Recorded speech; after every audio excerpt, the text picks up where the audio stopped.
tercera de Juan. Vamos a leer los, ¿cuántos versículos son? 15. Y oramos y comenzamos a estudiar. Dice así: el anciano al amado Gayo, a quien yo amo en verdad. Amado, ruego que seas prosperado en todo, así como prospera tu alma, y que tengas buena salud.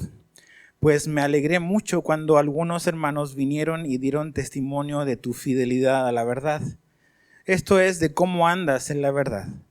No tengo mayor gozo que este, oír que mis hijos andan en la verdad.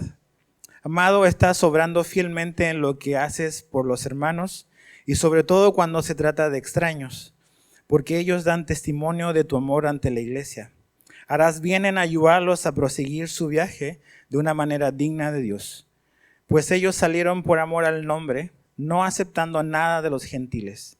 Por tanto, nosotros debemos acoger a tales hombres para que seamos colaboradores en pro de la verdad.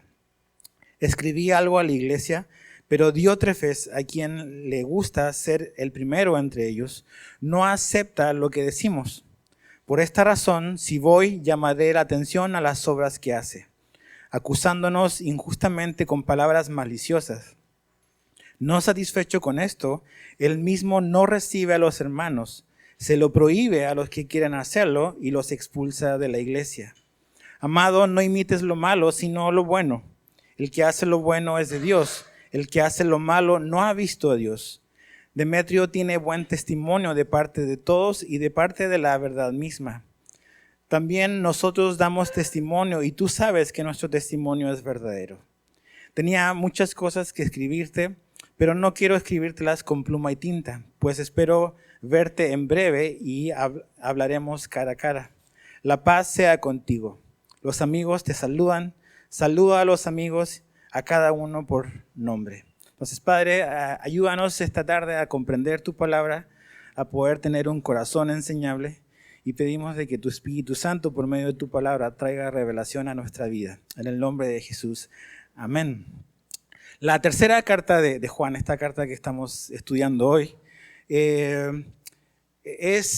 bueno leerla y estudiarla en paralelo a segunda de Juan. Son cartas muy parecidas, donde en cada una de ellas hay temas recurrentes.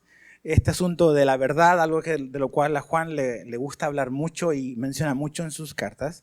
Pero sí hay como una diferencia o un contraste entre segunda de Juan y tercera de Juan, es que segunda de Juan hacía como que un énfasis en la parte quizás más doctrinal o teórica de la verdad que la Biblia nos enseña. En cambio, tercera de Juan ve aspectos más como prácticos de qué significa caminar en la verdad en ciertos temas que Juan aquí toca. Tercera de Juan, a diferencia de segunda de Juan, por ejemplo, es una carta personal. Si te fijas, en el verso 1 dice que esta carta está dirigida a un hombre en particular, a diferencia de la segunda carta que está dirigida a una iglesia, y la primera carta que en realidad está dirigida a los cristianos en general. Ahora, el que sea una carta personal no significa que esto no sea para nosotros. Evidentemente aquí hay enseñanza que es útil para todo cristiano y para toda iglesia. Entonces, Juan, como dijimos en toda esta serie de primera y segunda, no se identifica propiamente con su nombre, pero ya explicamos eso en primera y en segunda. Juan, ves claramente las similitudes en cómo él escribe, en su estilo, en las palabras que él usa, en los temas que él toca. Evidentemente este anciano es Juan ya en una etapa avanzada, es casi al final del primer siglo, es el último de los apóstoles, y él está escribiendo a este hombre en particular que es Gayo, ¿no? Ahora, ¿quién es este Gayo? Siempre que digo eso me da mucha risa. Pero es un nombre común. Gayo es un nombre común realmente en el mundo greco-romano. Y en la Biblia y en el Nuevo Testamento aparecen cuatro Gayos, ¿no? No sé si están relacionados los unos con los otros, es poco probable. Pero hay unos en Hechos, hay otros en Primera de Corintios y este que menciona acá. Ahora, ¿qué Gayo es en particular? No es lo más importante. Es lo que Juan le dice. Lo que Juan quiere como que darle luz y darle sabiduría para lo que Gayo está enfrentando. Algo que vemos es que esta carta está obviamente marcada por el amor, por el afecto que Juan tiene para con Gayo. Si te fijas, 5 veces habla de amado, ¿no? Entonces, evidentemente, Gayo era una persona muy cercana a Juan. Algunos creen que a lo mejor hasta Juan le presentó el Evangelio, que Juan lo discipuló. No sabemos eso, pero evidentemente es una persona cercana a él.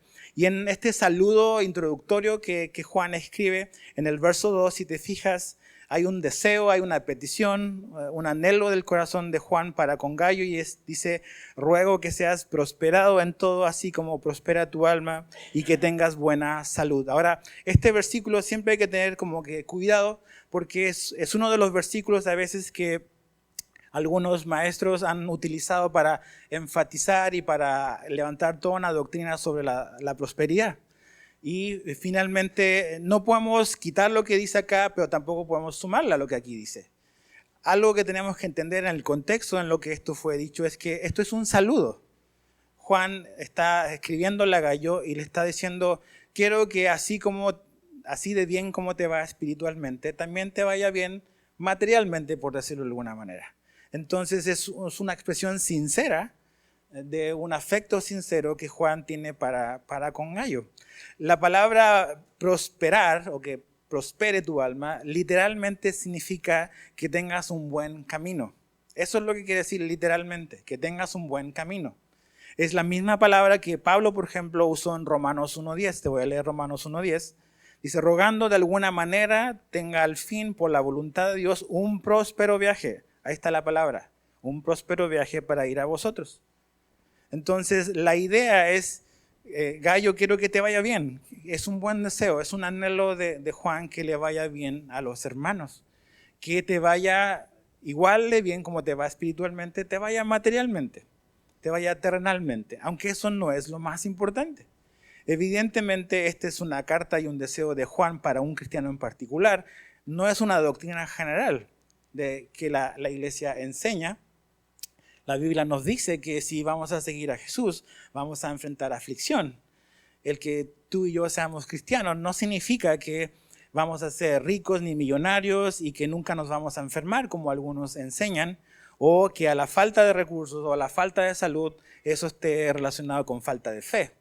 Entonces tenemos que tomar esto con mucho cuidado en el contexto de esta carta y sobre todo de toda la Biblia. Así tenemos que entender e interpretar esto. Entonces, ahora, este Gayo, este de aquí, tiene un testimonio, un buen testimonio. Y creo que la historia de esta carta está contrastada entre dos personas, dos hombres, ¿no? Uno de buen testimonio y uno de pésimo testimonio. Entonces, nuestro testimonio es importante.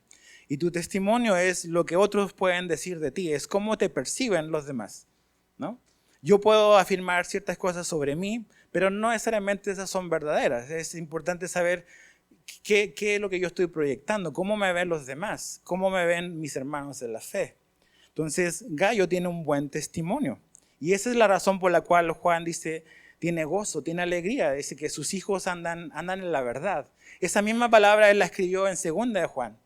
Que así un padre se alegra cuando sus hijos están caminando en la verdad. Y hablando Juan como este corazón, como un padre espiritual para muchos cristianos del primer siglo, no hay cosa que alegre más el corazón de un pastor ver que la congregación, más que impactada por su enseñanza o sus sermones o lo que él diga, que está caminando lo que se le enseña. Eso es lo más importante. No es que te digan, wow, qué buena enseñanza, oh pastor, qué bonito, me encantó. No, eso no es lo más importante para nosotros. Lo que trae alegría a nuestra vida es ver que tú estás viviendo lo que estamos enseñando acá. Y esa es la alegría de Juan. Ahora, ¿cuál es el testimonio que tenía Gayo? Dice dos cosas importantes. Si te fijas en el verso 3, dice, me alegré mucho cuando algunos hermanos vinieron y dieron testimonio de tu fidelidad a la verdad. Eso es lo primero que tiene como testimonio Gayo, que es fiel a la verdad. O sea, es una persona, es un cristiano que ha abrazado la verdad, que la verdad permanece y está en él. Está en su vida, está en su corazón, la ha aceptado, la ha creído y ha afectado su vida. ¿Y cómo sabemos que ha afectado su vida? Eso nos lleva a la segunda cualidad de Gayo, porque dice que no solamente es fiel a la verdad, sino que también andas en la verdad, dice al final del verso 3. Entonces, abraza la verdad y también camina en la verdad, obedece la verdad. ¿Cómo podemos saber si realmente creemos algo? ¿Estamos viviendo por eso o no? Tú podemos hacer muchas afirmaciones sobre muchas cosas, pero realmente tú y yo vamos a vivir por las convicciones que tenemos. Podemos firmar un papel y adherir a un credo, a una afirmación, a una declaración de fe, pero realmente ¿dónde vamos a ver realmente qué creemos es en cómo vivimos? No una afirmación nada más verbal sobre algo, sino cómo vivimos, cómo estamos obedeciendo o no esa verdad que decimos creer. Y la verdad o el efecto de la verdad en la vida de Gayo se veía de manera muy concreta. Y ese era el testimonio que él tenía en su conducta y en su comportamiento. Lo que creemos es importante porque lo que creemos como que establece y le da pauta a cómo vivimos. Tú y yo vivimos de acuerdo a lo que creemos, no necesariamente a lo que decimos, sino a lo que creemos, a nuestras convicciones. Entonces, si lo que creemos está erróneo, nuestra manera de vivir va a estar errónea. Si queremos cambiar nuestras acciones, tenemos que cambiar lo que creemos. Y Gayo está viviendo de la manera correcta, teniendo un buen testimonio porque ha creído y ha abrazado la verdad. Y se ve de una manera muy clara en su conducta y en su comportamiento cristiano. ¿Por qué Gayo era así? Porque evidentemente la verdad del evangelio había causado un efecto en su vida.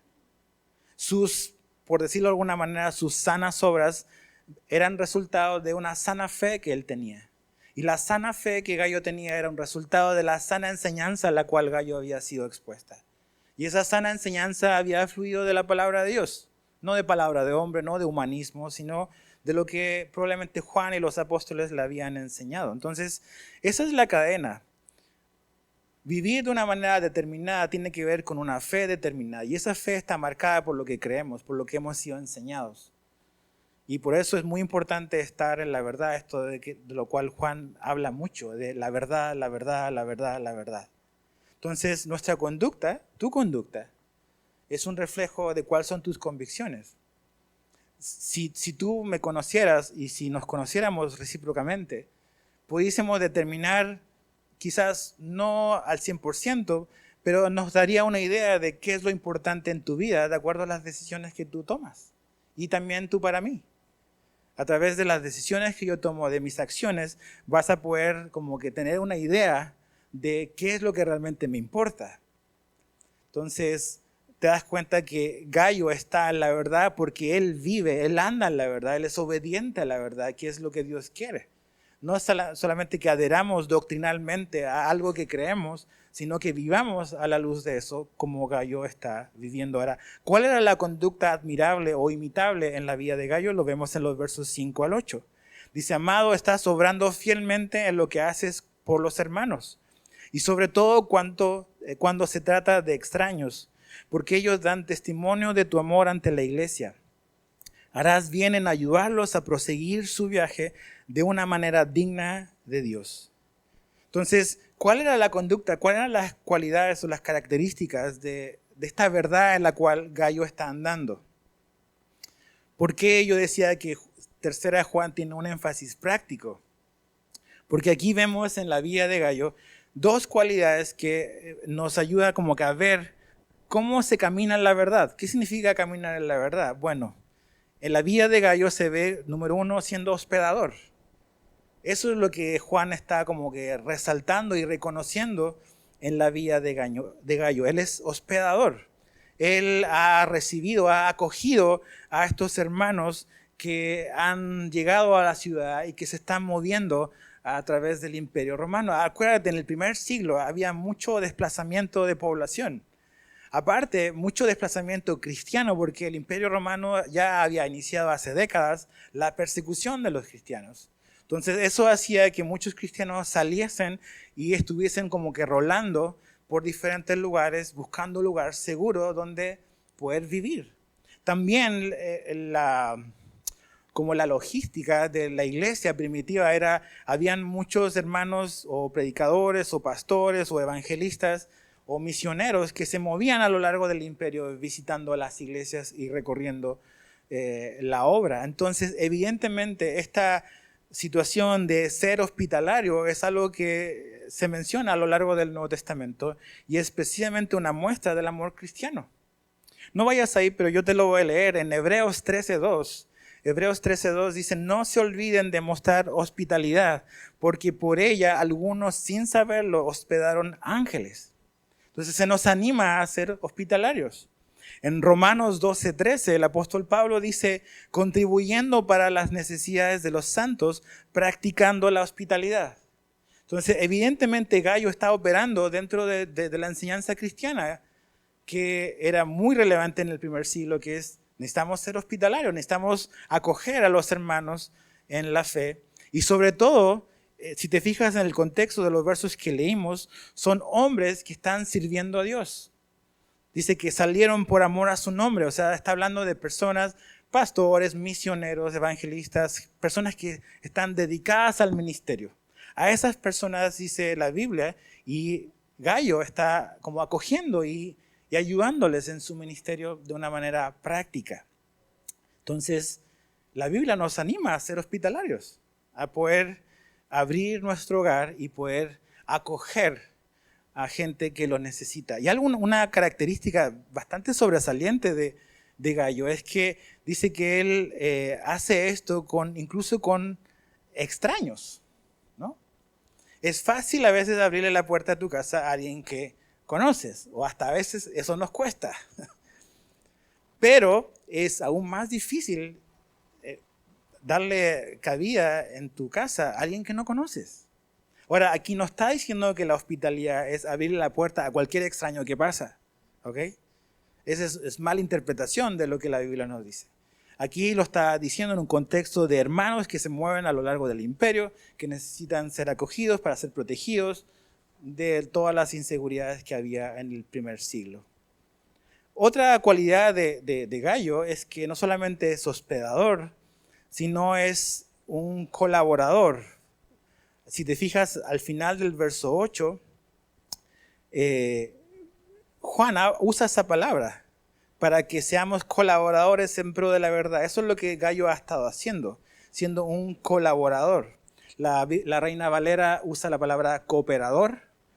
Es la misma y es una palabra súper interesante. Es la palabra de donde viene la palabra sinergia. ¿Has oído esa palabra? Sinergia.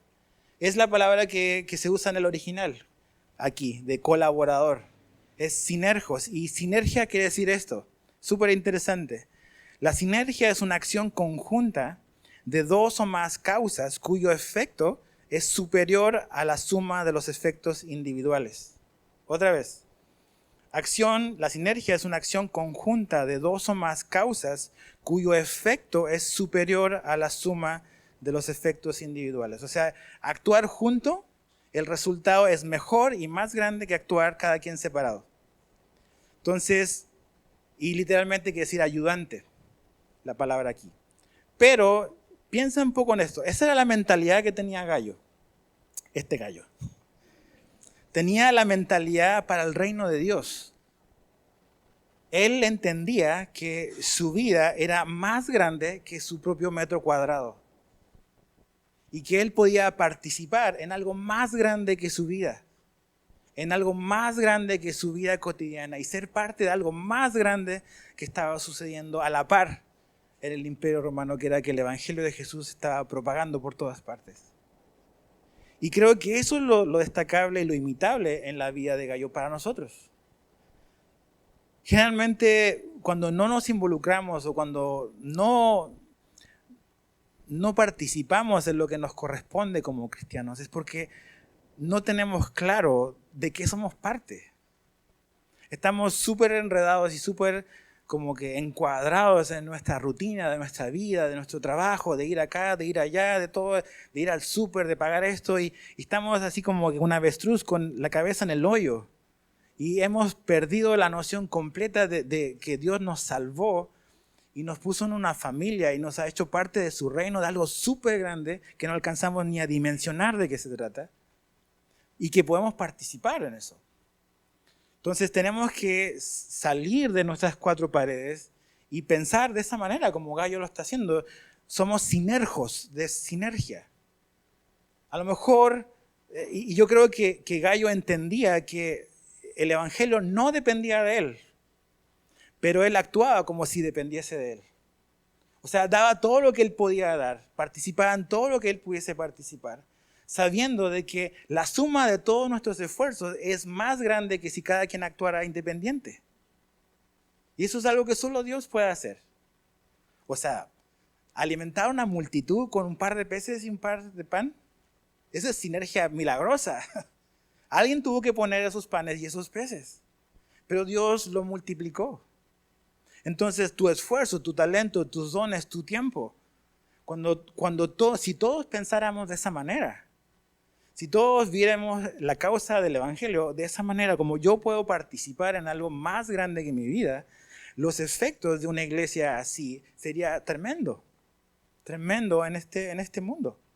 Entonces Gallo tenía una mentalidad para el reino de Dios. Veía más allá de su círculo. Y por eso me gusta, si te fijas en el verso 5, dice que aún a los extraños. O sea, él veía más allá de su círculo cercano. Es natural o es quizás lo normal pensar en favorecer a los que conoces, a los que les tienes afecto, a la gente de tu iglesia, a la gente de tu denominación. Pero salir de eso, fuera de eso, es como que nos cuesta mucho. Tenemos esta idea a veces demasiado como sectarismo, en el sentido de no solo mi denominación está en la verdad y yo solo tengo la razón. Gallo no pensaba así. Él veía más allá de su círculo e incluso a hermanos que no conocía, él los apoyaba. Me recuerdo mucho cuando nos movimos con mi esposa aquí a Cancún y hubo una temporada que fue como que complicada para básicamente sostenernos, y una de las cosas que Dios nos sorprendió y me sorprendió específicamente a mí es que una iglesia pequeña, una iglesia que no somos parte, no éramos parte ni hemos sido parte de ellos, estuvieron interesados en apoyarnos económicamente, sin saber realmente mucho de nosotros, sin ni siquiera ser parte de la misma familia de iglesias. Ellos supieron de nosotros y nos apoyaron bastante. ¿Y por qué? Por dos personas que tenían una mentalidad como la de Gallo. Entendemos que a pesar de nuestros nombres, lo más importante es el nombre del Evangelio, la causa del Evangelio y la causa de Jesús. Y vamos a apoyar lo que Jesús está haciendo. Y así debemos de pensar nosotros. Entonces mi pregunta para ti es, ¿cómo estás colaborando tú en pro de la verdad? Porque al final el verso 8 dice, por tanto nosotros, da el ejemplo de Gallo, pero después lo aterriza luego a nosotros. O sea, que esto no se queda en la nebulosa, lo abstracto, sino tiene que canalizar a, ok, ¿qué decisiones vamos a tomar? ¿Cómo tú y yo vamos a colaborar en pro de la verdad? ¿Tenemos que colaborar en pro de la verdad? Absolutamente. Sabiendo que el Evangelio no descansa en nosotros, pero si actuamos en conjunto, Dios puede causar un efecto multiplicador y proseguir la causa del Evangelio. Y así la iglesia se ha discipulado y se ha duplicado a lo largo de la historia. Por hombres como Gallo, que entienden que tienen una parte, no tienen toda la responsabilidad, pero tienen una parte dentro de la causa del Evangelio. ¿Cómo colaboramos en pro de la verdad? Número 1, yendo. Entendiendo que evidentemente la verdad se refiere al Evangelio, a Jesús. Todo cristiano tiene la verdad en sus manos, tiene una Biblia. Y somos responsables de propagar la verdad donde Dios nos ha colocado. Es yendo, eso es ir. La instrucción de Jesús es vayan, no es esperen que la gente venga. No, vayan ustedes, id. Es una acción, es un imperativo. Entonces, yendo es la primera manera en que llevamos la verdad o colaboramos con la verdad, propagando la verdad. La segunda manera es orando por los que van. Hay personas a lo mejor que Dios los ha llamado a ser misioneros, o Dios los va a llamar a ser misioneros, los va a enviar, los va a llevar a plantar otra iglesia. Podemos orar por ellos. Pablo a lo largo del Nuevo Testamento, en varias de sus cartas, le decía a las iglesias, oren por nosotros. Oren para que las puertas sean abiertas. Oren porque estamos teniendo oposición aquí. Entonces, orando, el ministerio no se hace nada más planificando, se hace orando. Y podemos orar por los que van. A lo mejor tú nunca vas a salir, a lo mejor Dios nunca te va a enviar, pero puedes orar por los que Dios envía. La misión de propagar la verdad es una misión de la iglesia cristiana. Y en esa misión hay diferentes responsabilidades. Hay unos que van a ir, hay otros que van a orar, hay unos que van a enviar y otros que son enviados. Entonces, no hay nadie más importante que el otro, todos podemos participar. Otra manera en la que podemos colaborar en pro de la verdad es proveyendo por los que van, los que han sido enviados. Si te fijas ahí, en el verso 6, dice, harás bien en ayudarlos a proseguir su viaje. La idea ahí evidentemente es ayudarlos materialmente. ¿Cómo Gallo estaba participando materialmente en proveer del sustento que estos misioneros necesitaban para continuar en su misión? Entonces, la responsabilidad también de la iglesia es proveer por los que van, proveer de sus necesidades. Y si tú eres visita, esto no va para ti hoy. Si tú eres de acá, tú sabes que en esta iglesia no hacemos énfasis en el dinero ni los recursos. Solamente lo mencionamos cuando toca, ¿no? Y creo que este es un buen punto para recordar que evidentemente Dios no necesita nuestro dinero, pero los misioneros sí. Tu hermano sí necesita de tu ayuda. Entonces Dios, que es el dueño de todas las cosas, Él nos invita a participar en algo más grande que mi metro cuadrado. Y poder invertir, porque eso es lo que es una inversión en la eternidad, donde no roba ni se echa a perder todo lo que tú y yo hagamos por la causa del Evangelio. Entonces es yendo, orando y proveyendo por los que Dios envía. Algo muy importante antes de pasar al otro punto es que en el Nuevo Testamento ves claramente que los misioneros, por decirlo de alguna manera, no se autoenvían. Siempre es una iglesia la que los envía. ¿Ves? Pablo salió de Antioquía, nadie se manda solo. Entonces, cuando una persona se manda, yo me pongo sospechoso porque digo, a ver, ¿qué onda? O sea, Dios te habló en un sueño, ok, es subjetivo eso, pero ¿qué iglesia te mandó? ¿Quién te está respaldando? ¿Quién te conoce? Creo que Dios no es un Dios de desorden y Dios y la iglesia es la que manda a la gente. Es la iglesia la que debe de orar por los que envía. Es la iglesia la que debe de proveer por los que envía. Y tú y yo podamos ser parte de eso. Ahora, habiendo dicho eso, el buen ejemplo de Gallo de proveer y ser hospitalario, aquí viene como el balance bíblico. Si te acuerdas, estudiamos hace 2 semanas Segunda de Juan. Y una de las cosas que Juan decía ahí es que teníamos que tener cuidado precisamente de hospedar a nuestra casa a cierto tipo de personas, ¿se acuerdan? Los que vinieron. Precisamente porque esto de asunto de la hospitalidad era algo muy común en el primer siglo. Y así como andaban rolando buenos hermanos, buenos maestros, también andaban rolando falsos maestros. Y Juan dice, tienes que tener cuidado de no como que participar y no fomentar y no como contribuir en la causa de propagar el error o propagar falsa enseñanza. Entonces ni siquiera los recibas en tu casa, dice Juan, no tengan nada que ver con ello. Entonces evidentemente en este asunto de ser hospitalario, y creo que evidentemente es el criterio que usó Gallo para hospedar a la gente, la Biblia sí nos da principios que debemos de considerar con quién o a quién apoyamos o a quién hospedamos o con qué ministerio nos involucramos. No es nada más, es, ok, tú dices que es cristiano, pues ya ahí te ayudamos. No es tan fácil así. La Biblia nos da principios que son útiles.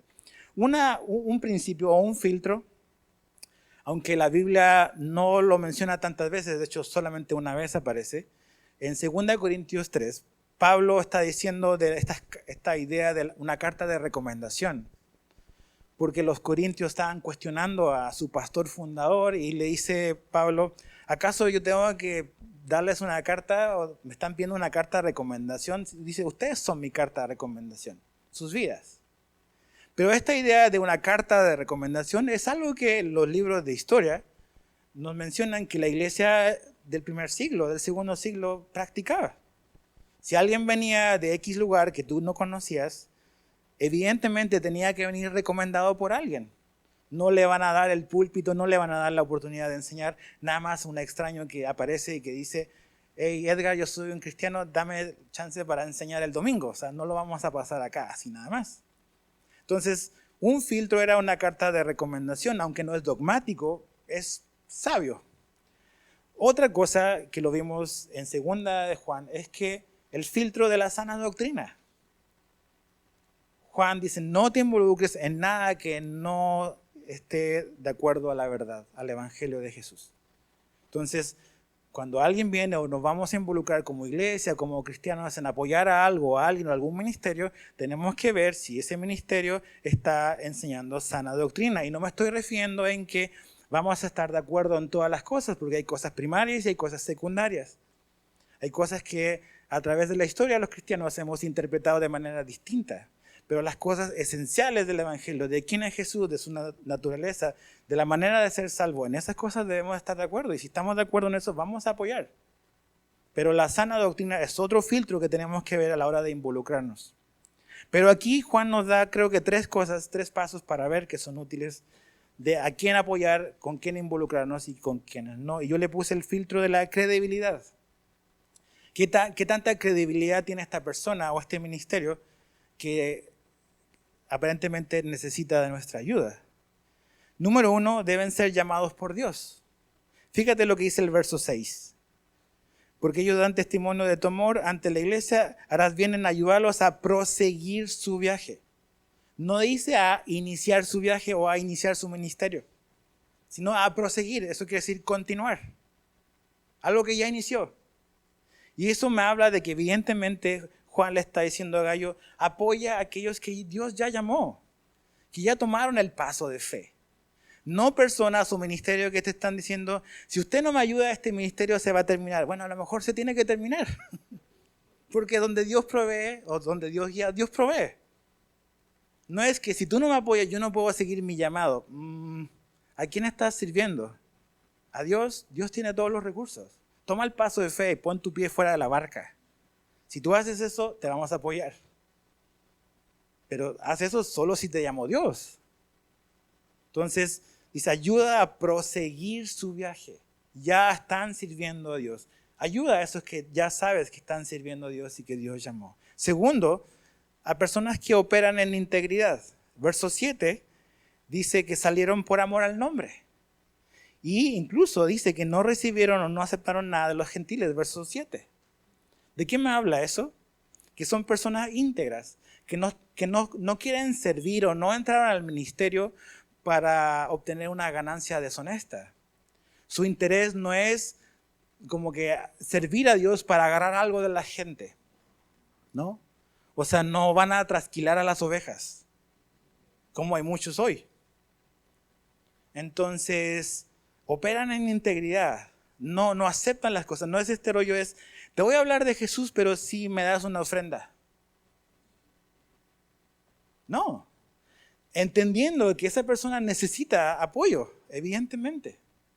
Pero no está entrando al ministerio y no está involucrado en el ministerio porque te va ahí a encajar sus garras para sacarte lo que tienes.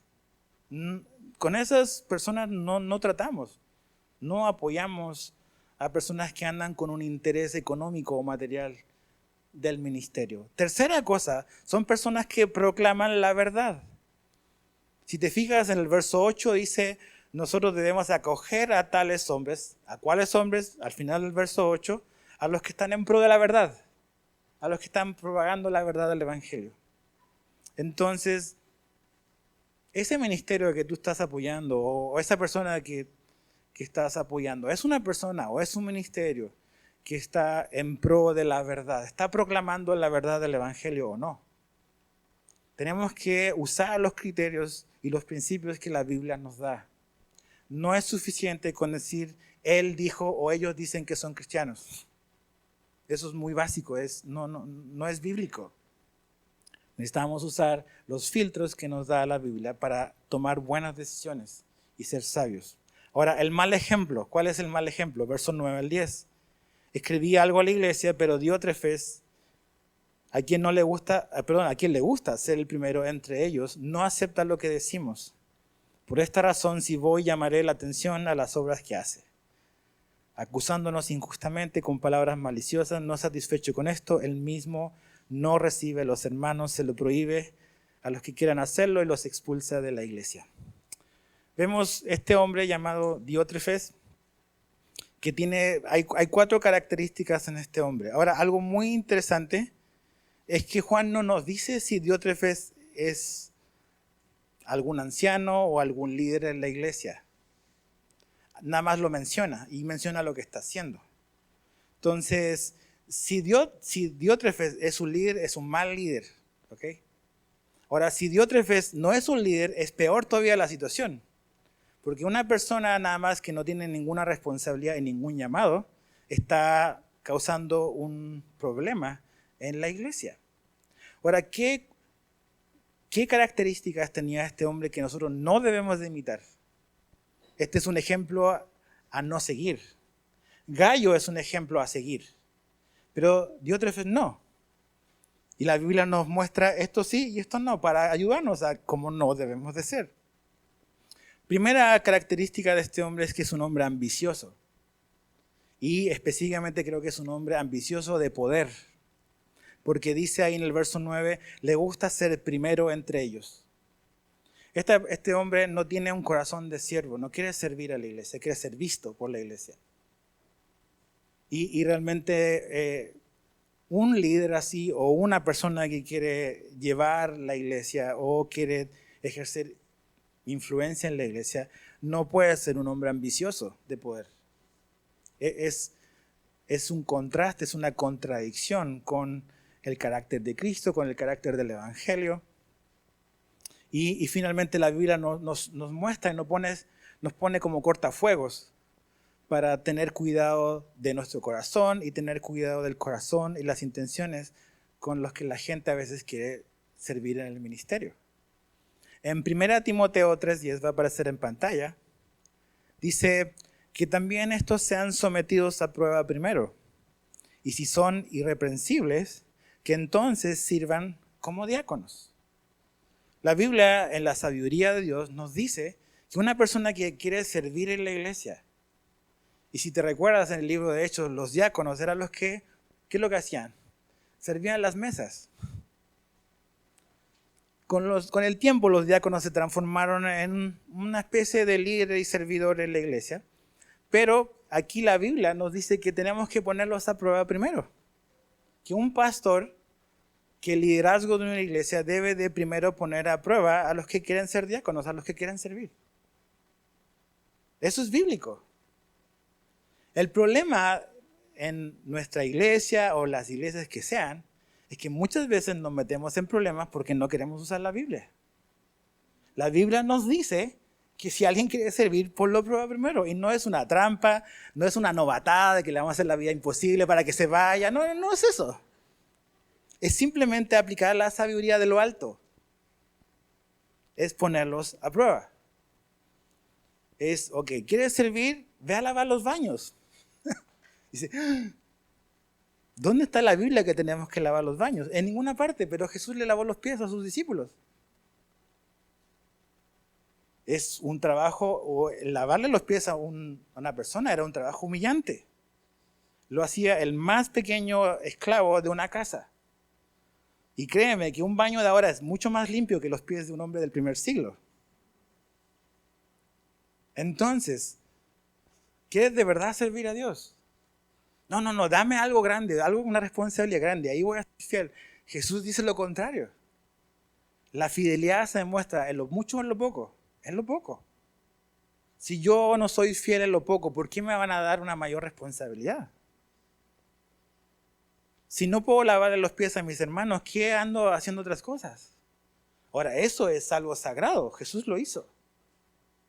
Servir las mesas como lo hacían los diáconos era algo importante. Tenía que estar lleno del Espíritu Santo. tener buen testimonio para recoger las mesas. ¿Te das cuenta de cómo nos hemos alejado bastante de la iglesia del primer siglo? Que para recoger sillas tenías que ser lleno del Espíritu Santo y tener buen testimonio. A lo mejor por eso no es mucha sorpresa a veces la condición de la iglesia de hoy. Pero para algo tan sencillo necesitabas estar lleno del Espíritu. Y es por eso, porque nuestra ambición, nuestras ideas de grandeza, no podemos servir si no somos controlados por el Espíritu de Dios. Entonces es un hombre ambicioso. Gayo quiere servir. Diótrefes quiere ser visto. ¿Qué quieres tú? Otra cualidad de este hombre es que es un hombre rebelde. El verso 9 dice, no acepta lo que decimos. O sea, es un hombre no enseñable, es un hombre que no acepta la autoridad. No la acepta, no quiere que nadie le diga nada, él siempre tiene la razón y así a veces abunda gente en la iglesia. Que no tiene un corazón enseñable, que todo está mal y el estándar no es que te parezcas más a Jesús, es que te parezcas más a ellos. Que seas como ellos. Rebeldes. No acepta lo que decimos. Imagínate estar resistiendo a Juan. O sea, otra cualidad o característica no imitable de este hombre está en el verso 10. Dice, acusándonos injustamente con palabras maliciosas. Es un divisor. O sea, habla así por atrás, quiere causar división en la iglesia, está hablando mal en contra de Juan, está difamando a Juan. Y eso es lo que hace un rebelde. Empieza a hablar por atrás, empieza a poner en tela de juicio la integridad de un hombre, del liderazgo de la iglesia. Y entiendo que en el liderazgo, como en cualquier otra parte, hay posibilidades y hay peligros. Pero así como he visto malos hombres que han hecho malas cosas en el ministerio, he visto buenos hombres que han sido lastimados por difamadores, que han hablado mentira y han destruido la integridad de una persona, de un líder piadoso. Entonces, con estas personas que dividen, que andan causando división, la Biblia nos dice que debemos ser cuidadosos con ellos. Pablo dice en Romanos 16, 17, les ruego, hermanos, que vigilen a los que causan disensiones y tropiezos contra las enseñanzas que ustedes aprendieron y que se aparten de ellos. Dice vigilar. En Tito, Pablo le dice a Tito en Tito 3:10, al hombre que cause divisiones después de la primera y segunda amonestación, recházalo. Strike 1, strike 2, strike 3, fuera. ¿Qué falta de amor, pastor? No, es la Biblia. Es la Biblia. No, falta de amor es dejar a una persona así en la iglesia. Falta de amor por el rebaño, por las ovejas de Jesús. Decir, no, todo es amor, todo no importa. No, claro que importa. La Biblia nos da, finalmente es la iglesia de Cristo, no es la iglesia del pastor, o de los ancianos, o de la congregación. Y si Jesús dice aguas con esas personas, tenemos que tener cuidado. Gracias a Dios en esta iglesia no me ha tocado lidiar con Diótrefes todavía. Pero hubo uno muy cercano a eso. Y solamente una vez en la historia de esta iglesia le he tenido que pedir a alguien que no regrese. Y es muy difícil, es muy desagradable, pero cumplió todos los criterios que la Biblia da para decirle, ¿sabe qué? Ya esta es quinta vez. Ya no puedes regresar acá. Dices, ¿es falta de amor? No, es lo contrario. Es amor por las ovejas de Jesús. Mira lo que dice Primera de Pedro 5. Retrocede ahí un par de libros. Primera de Pedro 5. Porque esto tiene que ver con otra característica de Diótrefes que no tenía. Capítulo 5, verso 1 al 5 dice, por lo tanto a los ancianos, y ahí está hablando no de gente madura o vieja de edad, sino a los líderes, como los pastores.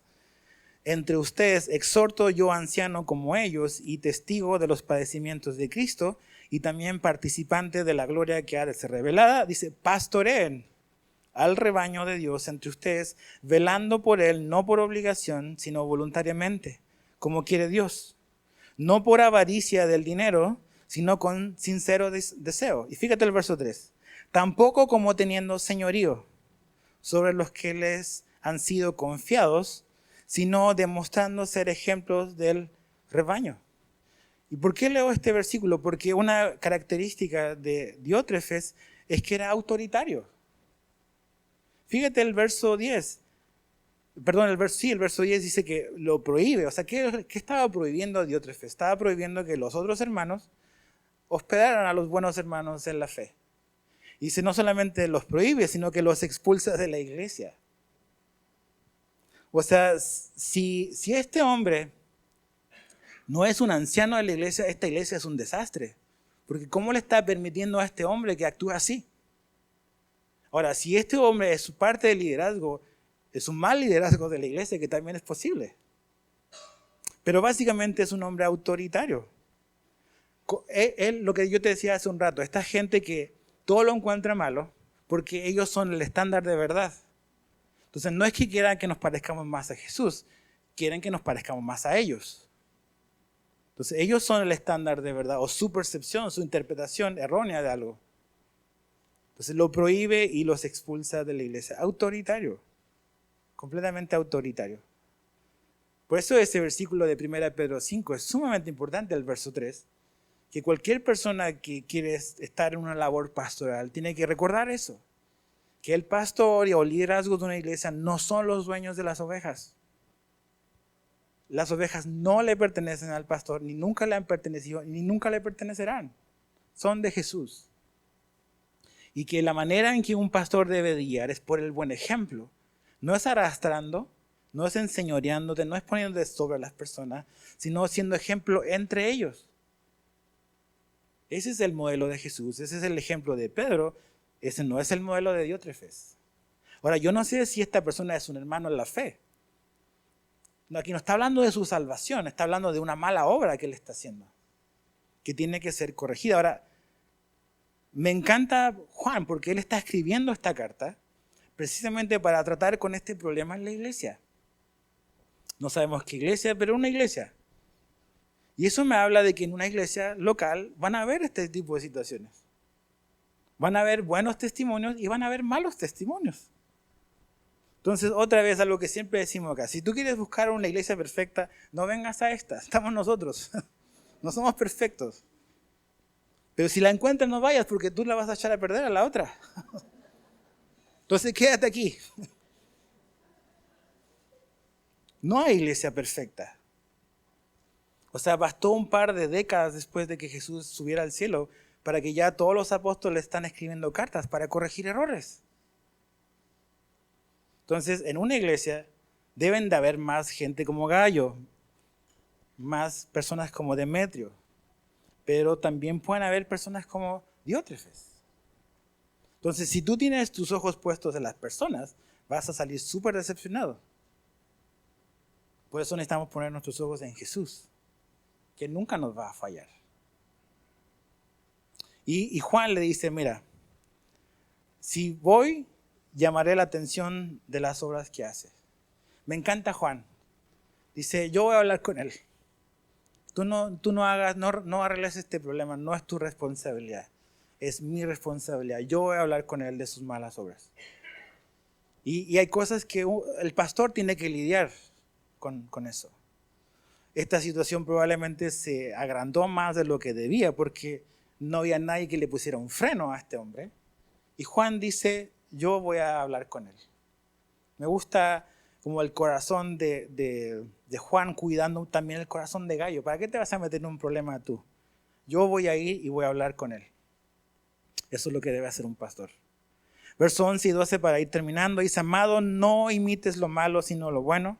Ahí están los buenos ejemplos de Gayo, el mal ejemplo de Diótrefes. El que hace lo bueno es de Dios, el que hace lo malo no ha visto a Dios. Aquí está este asunto que hemos visto en primera y en segunda de Juan. Es que tú y yo básicamente lo que hacemos está determinado por quienes somos. Mis buenas obras son un resultado de conocer a Dios. Si quiero cambiar mi vida, tengo que conocer a Dios. Mi vida no va a cambiar si no conozco a Dios. Una cosa está conectada con la otra. Verso 12 dice, Demetrio tiene buen testimonio. Otro buen testimonio en la iglesia para no desanimarnos. Demetrio tiene buen testimonio de parte de todos y de parte de la verdad misma. También nosotros damos testimonio y tú sabes que nuestro testimonio es verdadero. La iglesia está llena de Demetrios. No sabemos lo que hicieron, no sabemos realmente cuáles son sus grandes obras, pero hacen cosas buenas, pequeñas, que a lo mejor nadie detecta, pero que Dios ve. Verso 13, tenía muchas cosas que escribirte. ¿Ves? Juan siempre queriendo hablar mucho. Pero no quiero escribírtelas con pluma y tinta, pues espero verte en breve y hablaremos cara a cara. La paz sea contigo, los amigos te saludan. Saluda a los amigos, cada uno por nombre. Ahí está Juan, ¿no? El último apóstol viviente, hablando de la importancia de los amigos. Todos creo que necesitamos a un Juan en nuestra vida, que nos hable así cara a cara. Y la idea de cara a cara es de corazón a corazón. Necesitamos hermanos en la fe así. Así como Juan abrazó a Gallo en una situación incómoda y difícil y le habló la verdad, le trajo claridad en una situación puntual del ministerio de su vida, lo animó en lo que tenía que hacer, lo advirtió en lo que tenía que tener cuidado, pero lo abrazó. Todos necesitamos hermanos así en la fe. Necesitamos un Juan en nuestra vida. Pero también todos necesitamos un Gallo en nuestra vida, al cual nosotros podamos abrazar y al cual nosotros podamos aconsejar y ayudar.